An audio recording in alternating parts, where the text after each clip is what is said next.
সারা বাংলাদেশে যদি দুটো স্টেডিয়াম নতুন করে কাজ হয় তাহলে তার মধ্যে যশোর স্টেডিয়াম একটি হয়। আমি এখানে এসেছি আসলে বিসিবি পক্ষে, কিন্তু আমি যেহেতু এই এলাকার সন্তান, এখানে আমার বেড়ে ওঠা সমস্যা, আপনার যে সমস্যা আমারও সেই সমস্যা। খেলা না হলে কি সমস্যা তৈরি হয় সেটা আমি বুঝি।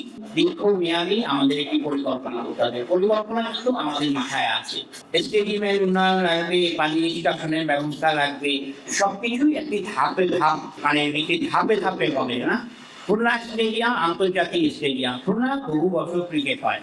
সেই খুলনা স্টেডিয়ামের ভাগে বরাদ্দ হয়েছে, সেখানে কাজ হবে, আন্তর্জাতিক ক্রিকেট ফেরানোর চেষ্টা হচ্ছে। এটা হলো আমাদের খুলনা বিভাগের একটা কাজ। পাশাপাশি আমি যেটা বিশ্বাস করি, আমি যতটুকু জানি, সারা বাংলাদেশে যদি দুটো স্টেডিয়াম নতুন করে কাজ হয় তাহলে তার মধ্যে যশোর স্টেডিয়াম একটি হয়।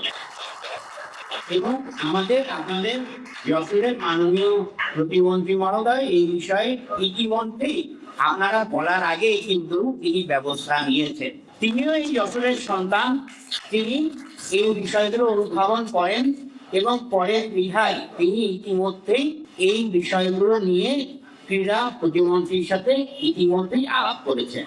সুতরাং আমরা বিশ্বাস করি যে স্টেডিয়ামের সংস্কার হবে।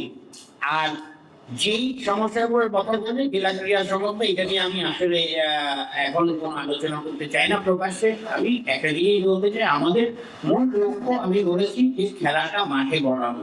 দীর্ঘদিন যেহেতু খেলা হয় না, আমরা তুমি আপনাদেরকে অবশ্যই ডাকবো। আপনি যেটা বলেছেন আমি অবশ্যই ডিসি সাহেবের সাথে কথা বলবো। উনি এখন জেলা ক্রীড়া সংস্থার জেলির সভাপতি। আমি তার সাথে কথা বলবো, আমি তাকে অবশ্যই বলবো যে আপনি ক্রীড়া সংগঠনকে ডাকেন এবং তাদের সাথে মত বিনিময় করে আপনি যেন দ্রুত আমরা যেন প্রিমিয়ার লিগ চালু করতে পারি সেই উদ্যোগ আপনি গ্রহণ করেন এবং আমরা বিসিবি থেকে বাকি সব যেটুকু সাহায্যের প্রয়োজন আমরা সেই সাহায্যটা দিব।